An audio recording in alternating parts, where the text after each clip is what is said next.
El tema y de los aspectos legales en el contexto del regreso a los espacios de trabajo en esta época de COVID y de pandemia son aspectos muy relevantes que causan muchísimas preguntas y tenemos en el Centro de Conocimiento COVID, tenemos a un experto en el tema legal que es Baker McKenzie y tenemos hoy a dos socios y amigos de esta firma y son María Rosario Lombera, a quien con mucho cariño le llamo Charín, y a Pepe Larroque, a José Larroque, son expertos en los temas que están impactando este regreso, este esfuerzo de volver a retomar las actividades. Charín, ¿por qué no empezamos contigo? Y bienvenida, primero que nada. Y quisiera yo tocar el tema de los aspectos laborales que tienen que ver con los reglamentos o regulaciones que la autoridad ha estado emitiendo y que son pues un aspecto fluido de esta pandemia porque están cambiando constantemente. Y que nos pudieras dar un poquito, digamos, qué es lo que está regulando este regreso y qué es lo que está emitiendo el gobierno mexicano para que las empresas puedan saber qué es lo que tienen que cumplir. Básicamente, lo que ha habido como un tema desde el inicio de la pandemia de cómo regular los aspectos laborales y todo lo que está en su entorno, así como el regreso, son una serie de acuerdos que han venido emitiendo pues la Secretaría de Salud, la Secretaría del Trabajo, el Seguro Social, y pues estos se han basado básicamente en dos temas estratégicos. El primero, que es todo lo que tiene que ver con el tipo de actividades, actividades esenciales, actividades nuevas esenciales y actividades no esenciales, y todo el tema del semáforo rojo, naranja, amarillo o verde. Bajo estos dos lineamientos se están marcando las pautas del regreso al trabajo. Por otro lado, en lo que tiene que hacer ya a lineamientos específicos para este regreso y todas las medidas que se deben de tomar desde el inicio como actividad esencial y ahora con las actividades que se van a ir reincorporando, pues todas estas han estado basadas, por un lado, en lineamientos que ha emitido también el gobierno federal, en las que pues ha establecido toda la serie de normas y de puntos concretos de seguridad e higiene que se tienen que cuidar en este regreso al trabajo y y toda también la normatividad estatal que se ha emitido respecto a este mismo tema. Entonces, digamos que tenemos una serie de elementos, una serie de instrumentos que nos llevan básicamente a determinar cuándo y cómo podemos operar. Estos son federales, son estatales, tenemos que jugar con los dos. Lo más razonable pues siempre ha sido tomar el estándar más alto de cada uno y la gran recomendación pues estarlos checando de manera constante porque estos están cambiando de manera muy frecuente. ¿Ha ido cambiando el tipo de solicitud de servicios que tenías en marzo o abril, que empezaba la pandemia, al día de hoy? Ya estamos en agosto. ¿Qué es lo que te están pidiendo los clientes o cómo ha ido mutando esos requerimientos y esas necesidades de tus clientes? Definitivamente los servicios han venido cambiando mucho en estos meses. La primera parte de los servicios fue muy enfocada a qué hacer con los empleados. Bueno, primero a definir quiénes podían entrar dentro de la característica o dentro de la definición de actividades esenciales y quiénes no, quiénes iban a poder seguir operando y quiénes no. Aquellos que iban a poder seguir operando en ese momento, en esa urgencia, qué es lo que tenían que cumplir para seguir operando y bueno, pues también aparejado todo esto dentro de los que sí podían operar, qué empleados podían estar trabajando, cuáles no. Recordemos la importancia del personal vulnerable y el tratamiento que se dio a estos desde el principio de la pandemia. Entonces hubo muchísima consultoría sobre estos aspectos, quiénes sí eran esenciales, quiénes no eran esenciales, qué tenían que cumplir estos esenciales para reincorporarse, ¿no? Y posteriormente, pues también mucha consultoría en el tema de qué hacer con todas las obligaciones patronales dentro de este marco COVID. Eh, de alguna manera, la instrucción o la recomendación del gobierno de pues continuar con las plantillas laborales, tratar de no hacer terminaciones de las relaciones de trabajo, incluso pues ser muy contundentes en cuanto a que se tomarían medidas contra aquellos patrones que terminaran las relaciones de trabajo y pues como muchos fueron buscando negociaciones con sus empleados, llegar a acuerdos, llegar a convenios para efectos de pues aquellos que no podían prestar servicios, de alguna manera tener un acuerdo que permitiera tanto a la empresa como a los trabajadores llevar esta época de pandemia de una forma que conviniera a ambos. Esto fue a través de convenios de modificaciones salariales y modificaciones de prestaciones. Ahora pues estamos más enfocados al retorno y pues realmente lo que se está buscando mucho es cuáles son las medidas que tengo que tomar para el retorno, y también mucho que hemos tenido mucha consultoría es en todo lo que tiene que ver con políticas de trabajo en casa. Nuestra ley no regula de manera pues muy amplia lo que es el trabajo a distancia, el trabajo en casa. Entonces ha habido mucha consultoría últimamente respecto a cómo implementar el trabajo en casa. Hay falta por hacer de parte del gobierno, ponerse, digamos, al día en este tema de work from home o trabajo en casa, porque pues muchos de los contratos estipulaban un lugar de trabajo, un horario, y con esto todo se modificó.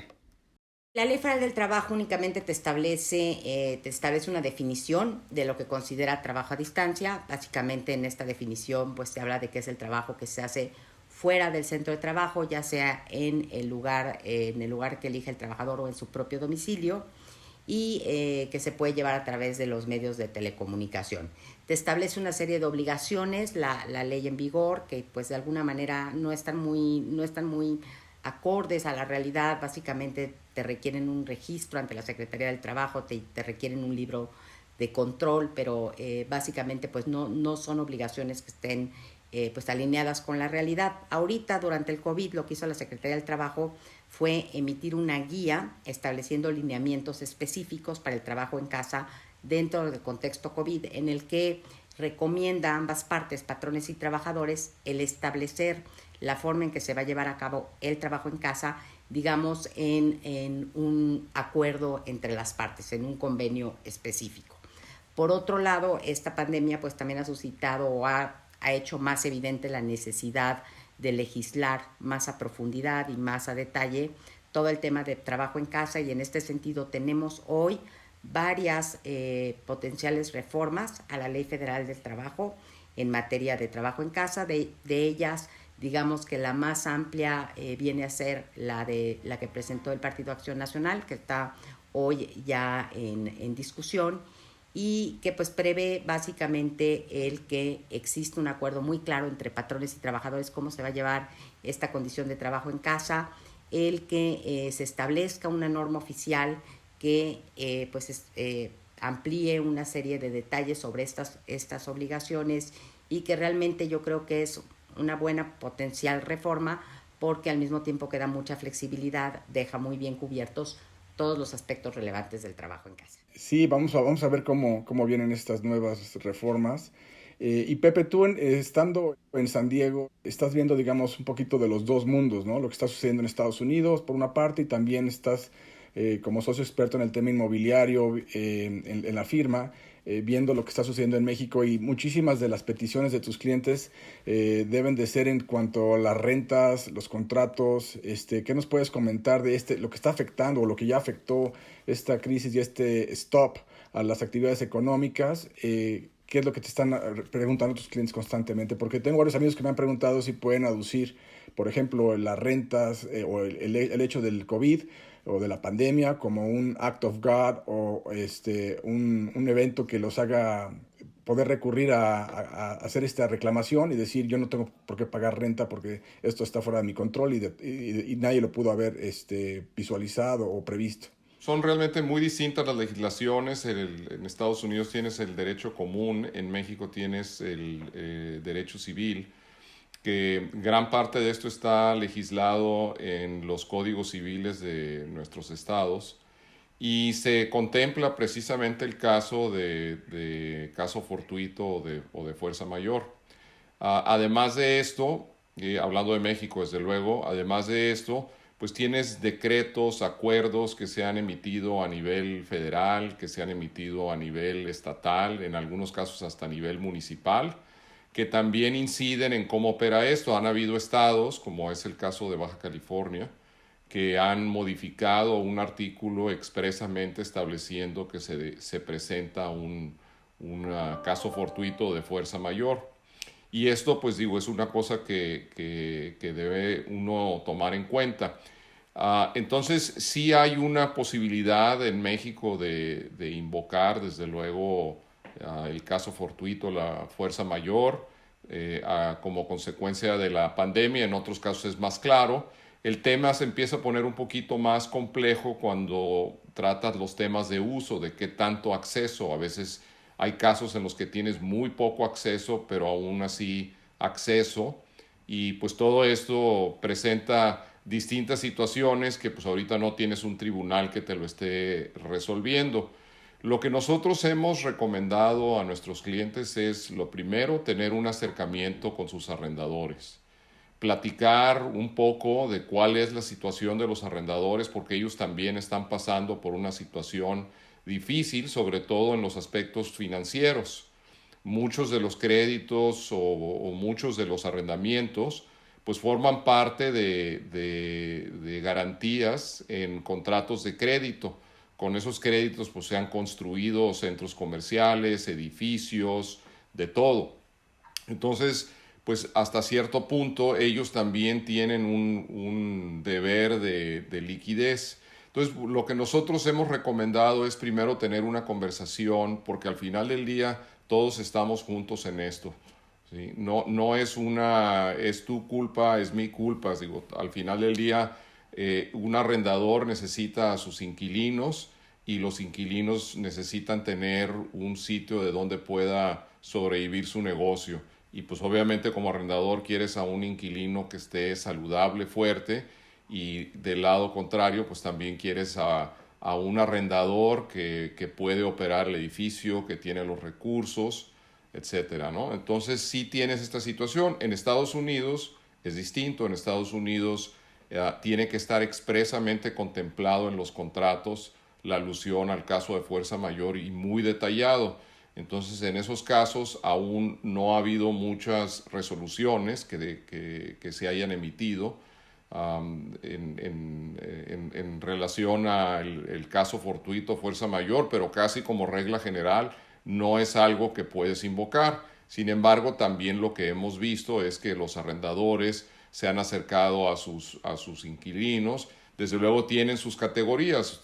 Hay los arrendadores que, bueno, continúan operando. Pongamos un supermercado que pues se considera como esencial, una farmacia, gasolineras, cierto tipo de empresas, etcétera. Entonces esos pues los tienen un poquito más alejados en la lista, y a los que realmente no han podido hablar, que son muchos de retail, bueno, en esos casos están llegando a algún tipo de negociación con ellos, diferimientos de rentas, cancelación de rentas por algunos meses, etcétera, ¿no? El otro tema sería, digamos, que tiene que ver con COVID, es este tema de bancarrotas o en que en Estados Unidos hemos visto más, no sé si por alguna razón específica, que en México.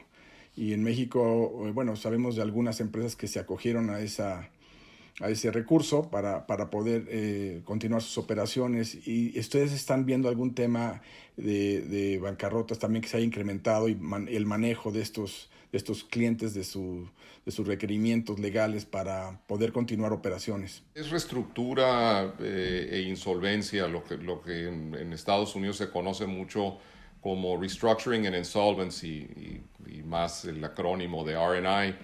En Estados Unidos son muy ágiles para lograr reestructuras.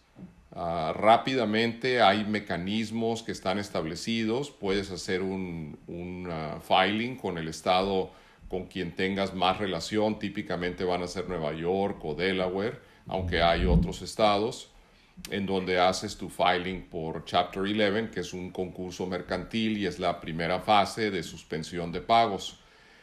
Es bastante más liberal Estados Unidos y muy ágil para lograr negociaciones con acreedores, proveedores, de todo, ¿no? Entonces eso ayuda de manera significante, y por eso ves que en Estados Unidos se acude muy rápido a estos sistemas. Cuando una empresa ya está con una falla de liquidez, rápidamente se acoge a uno de estos procedimientos. En México es un poco más complejo el sistema de los concursos mercantiles y tiende a ser menos ágil que lo que se presenta en Estados Unidos. Contempla pasos similares, que son el de un periodo de suspensión de pagos, también otro periodo para ya liquidación, pero la realidad es que lo que buscas es no llegar ahí. En tu pregunta, si lo estamos viendo eso nosotros o asuntos de eso, sí, claramente lo estamos viendo. Y aquí la parte clave es que desde un momento temprano, antes de que lleguen y que se presente un incumplimiento con el pago de alguna deuda importante, por ejemplo, si hiciste alguna emisión de obligaciones, que es común para empresas mexicanas hacer emisiones en dólares con jurisdicciones de Nueva York o con acreedores en Nueva York, en Europa, en Asia. Principalmente lo ves con Estados Unidos. En esas situaciones, pues lo más importante es empezar a platicar con tus abogados, ver qué tipo de recursos tienes, platicar sobre la posible reestructura, cuál es tu capacidad de liquidez. Típicamente puede haber una liquidez que está dentro de tu empresa que puede ir del 5 al 30%, que muchas veces no la has visto, que son cuentas por cobrar, por ejemplo. Entonces, lo ideal es reunirte con tus abogados, con expertos en la materia. Hay asesores que a estos temas se dedican, desde Deloitte, Álvarez en Marsal, Rothschild. Hay muchas empresas que ayudan en todos estos procesos de encontrar soluciones para reestructuras, de ver cuál es la realidad de una empresa. Y ahora sí que, como dice el dicho, entre más rápido te mojas, más rápido te secas, ¿sí? Y empiezas tú realmente, proactivamente, pues más pronto vas a empezar a salir de estos temas. Entonces, eso es en gran parte lo que nosotros vemos que está ocurriendo, y pues yo a las empresas, lejos de no tratar de ver y pensar que las cosas se van a corregir solas, es ser más proactivos, tratar de estar 2 pasos adelante y hacer estos análisis, porque son verdaderamente muy importantes y son a todos los niveles, desde la empresa más pequeña, una pequeña fonda, hasta una gran empresa exportadora y con un dominio de un mercado nacional. Pues qué interesante, Pepe. Y Charín, no sé si quieras concluir con algún tema o con alguna observación en el tema laboral. Esto está durando mucho más de lo que pensábamos y seguramente las empresas también están tratando de adaptarse con estos tiempos tan inciertos.